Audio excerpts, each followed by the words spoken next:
Sur celle-là? Ouais.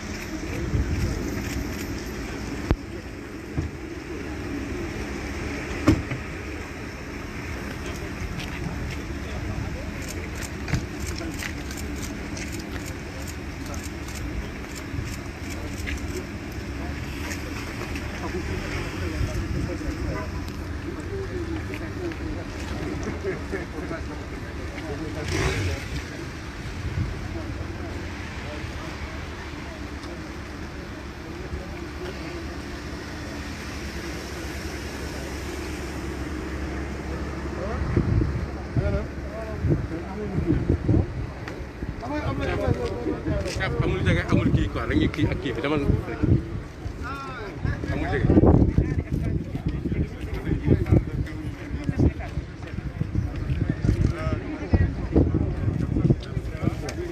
xam nga d'accord mais c'est li ñu wax rek c'est continu ñoo war a see bokk 4 heures rek ñoo war a dem moo tax quoi mais sinon on laisse tout le monde passe. bul jege.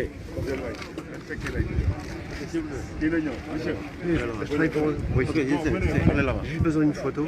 de côté et c'est bon. Oui, je m'approche pas. Merci.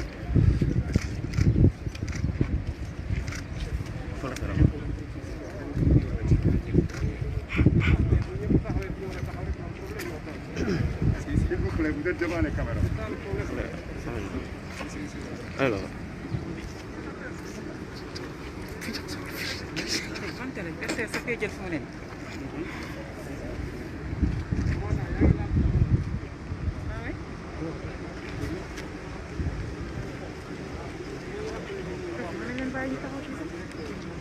Ça va doo ñëw kaay dimbali ci presse bi dañoo sori président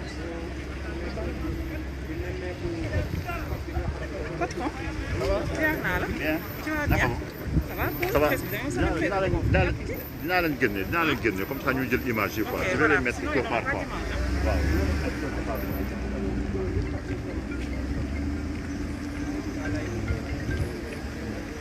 Waaw.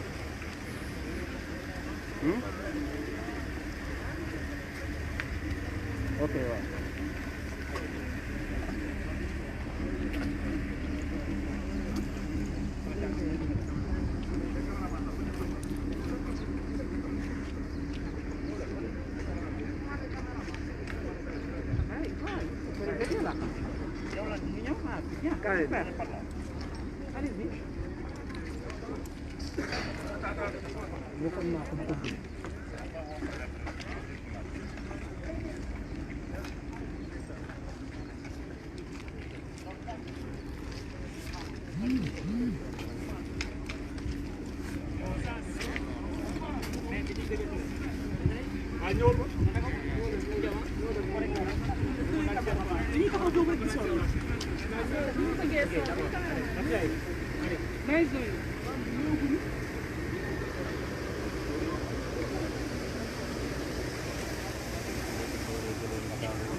Monsieur le Président,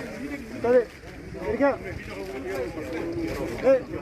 vous pouvez passer le micro, merci. Oui, c'est bon.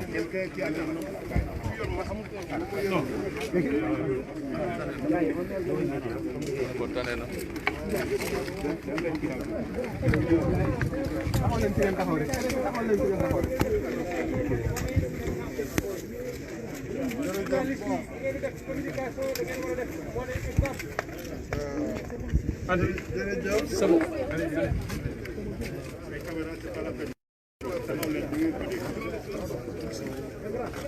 Bon, on va y aller, Je vais enlever le masque quand même. S'il vous plaît. Alors, je veux parler. Bon, c'est pour l'exemple. J'enlève le masque. On va appeler.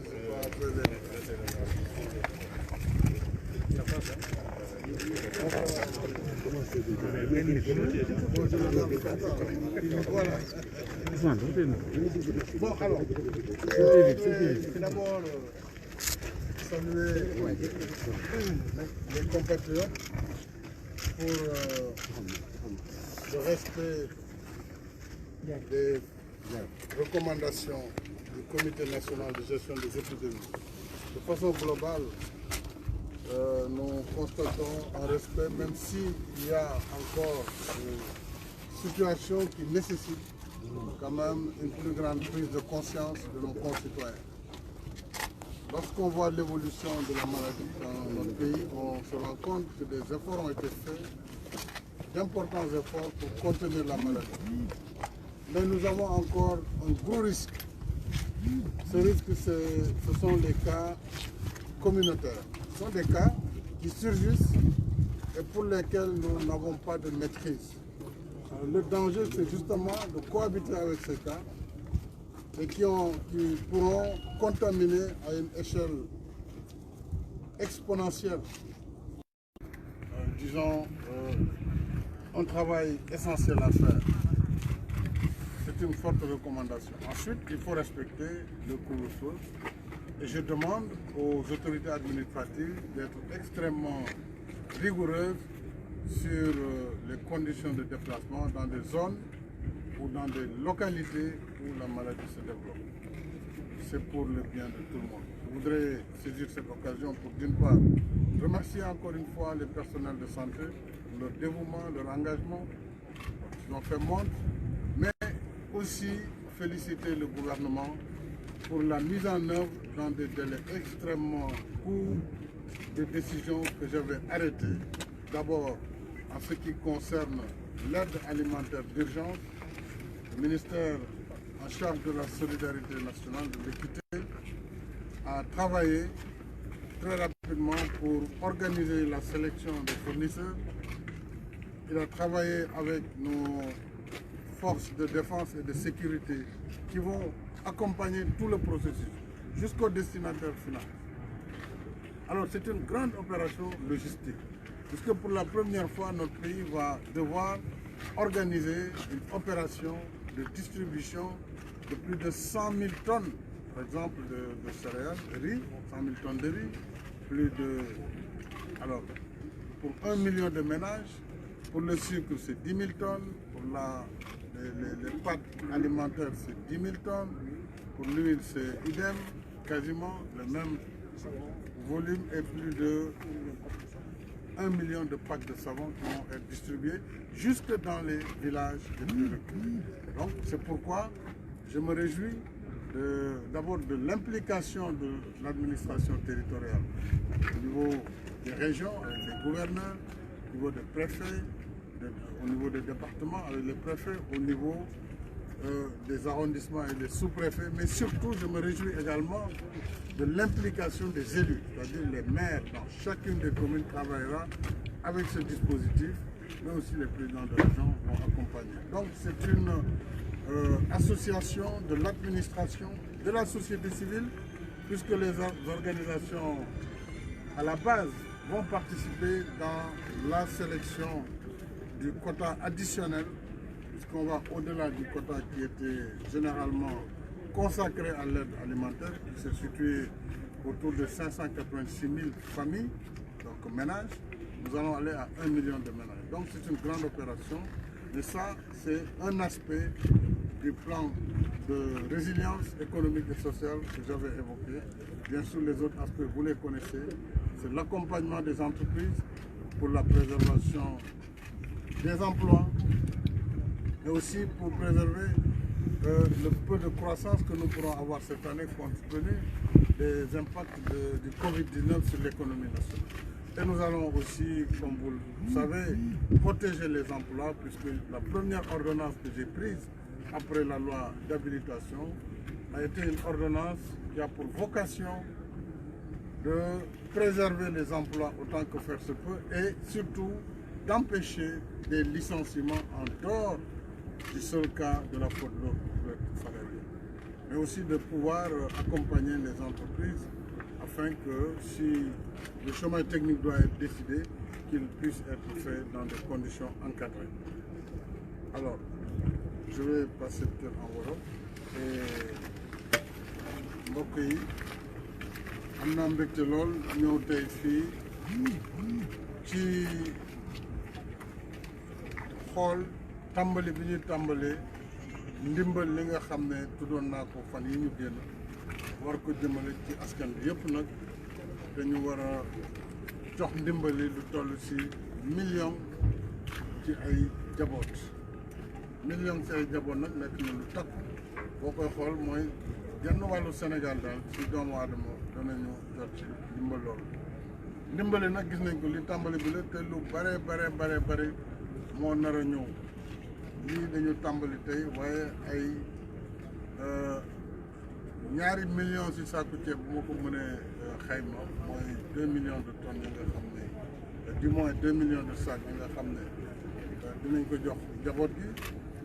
jox leen itam suukar jox leen diwlin jox leen itam saabu ak ay macaroni wala vermicelle loolu yëpp dafa bokk ci li ñu war a dimbale njaboot bi ñu tàmbale ko ministère de la solidarité moo yor liggéey bi ànd si ak commissariat à la sécurité alimentaire délégation à la solidarité waaye nag mu sukkandiku ci nguur gi maanaam gouverneurs yi préfet yi sous préfet yi waaye aussi sukkandiku ci maire yi nga xam ne gox bu ne commune ba bu ñu fa yegsee maire bi tam dana bokk si ñuy ànd ak waa armée ànd ak gendarmerie ànd ak police lii ngeen fi gis séddale bu mel ni mosul am ndax mosuñu gis armée bi ci boppam yi ay camion armée bi moom ci boppam camion gendarmerie dañu indi ñoom it seen matériel boole ko si li ñuy jël ci transporteur ngir mbir mi gaaw waaye gendarmerie mooy escorter camion yi ngeen gis yëpp bu ñu déparé ñoom ñooy calculer ñaata sac lañ fi jëlee ak dëkk ba ñu jëm bu dee Ziguinchor wala Sédhiou wala Tamba ñaata lañ koy décharger ak magasin yi ñu koy décharger ñoom ñoo koy denc si jamono ji ak armée bu ñuy séddale itam ak police ñoom ñooy teewee ngir benn désordre bañ a am ak benn jafe-jafe te it danañ ko yóbbu ba fu mu gën a mën a sore ngir ñu bañ a moytu lépp lu ñu xëccoo wala xiiroo may wax suñu mbokk yëpp nag nañu xam ne mbir mi dafay doog a tàmbali waaye dana yegg si ñëpp kon nañu xam ne programme la te it dafa yaatu moo tax dana jël tuuti temps le temps que ñu yóbbu dund bi yëpp ba ci biir réew mi fépp ci biir Sénégal li ma ci yokk nag mooy ginnaaw bu ma sant gouvernement bi ci taxawaay yooyu sant armée bi gendarmerie ak police sant maire yi itam seen taxawaay ak président conseil départemental maa ngi santaat suñu mbokk santé yi nga xam ne ñoo yor xeex jamono ji ñu ne di wax réew mi itam ne bu ñu naagu ndax naam ñu am na ñuy wér di génn waaye gis ngeen ne ñu ngi amaat toujours ay cas maanaam wàllaate bi mu ngi fi ba léegi moo tax dañu war a di déglu ndigal yi nga xam ne waa kër docteur moom la ñuy joxe te ñu moytu ndiku li ñuy wax cas communautaire nag li koy indi mooy dox boo xam ne yow sa bopp fa nga jëm xamoon la fa xew xamoon ña ngay nekkal nan la ñu fagaro ci feebar bi ba tax mën nga ko fa jëlee wàllu ko say njaboot wàllu ko say dëggandoo wàllu ko képp ku la jege te tant que loolu mu ngi fi ne ça veut dire que xeex bi day continuer kon conditions yi dina gën a jafe liggéey gën a jafe lépp gën a jafe kon nag bu ñu mënee muñ te it maa ngi wax plage yi nañu ko arrêté parce que mënuñu di bàyyi plage yi di dox on a ministre de l'intérieur ak lépp loo xam ne bërëbu ay dajel su ko defee yàlla mën na def ci kattanam ak suñu farlu ci diir bu yem danañ mën a génn ci feebar bi waaye fii ak ñu ngi continuer di bàyyee ndeku ni ñu koy waxee mbir mi day nekk fii di law rek te bu yàggee danañ obligé kon li ñu bëgguloon def ñu def ko mooy arrêter complètement circulation ndax feebar am na fu muy toll bu ko yeggee dinañ ko def dinañ ko def complètement kon nag balaa ñuy yegg si loolu ñu fagaru bañ fa yegg si ndax bu ñu góorgóorloo rek mën nañu bañ a yegg si état bi kon loolu laa bëggoon noonu di sant waa réew mi yëpp di sant it kilifa diine yi ci seen i ñaan ndax ay way ngëm lañu kon danañu fagaru danañu def li ñu war a def waaye it danañu sàkku ñaan réew mi yëpp maa ngi sant ñëpp di gërëm ñëpp journaliste yi nag maa ngi leen di tooñ ne leen war nañu wutal ay masque ndax war ngeen ko yéen itam di jëfandikoo ci fépp foo leen di liggéey parce que doomu jàngoro bi niñ ko waxee kenn mënu ko gis bët du ko gis te doo ko sentir maanaam doo ko sentir nag moom loolu doy waar doo ko xeeñtu parce que voilà doo ko xeeñtu donc doo xam fi mu lay gaañee moo tax waruñu di fooye takk masque yi day daal lu ndaje bu mën a ñàkk moom nañ ko aj ba ci kanam suñ fi jógee yàlla lépp dina teguwaat ci yoon maa ngi sant ñëpp di gërëm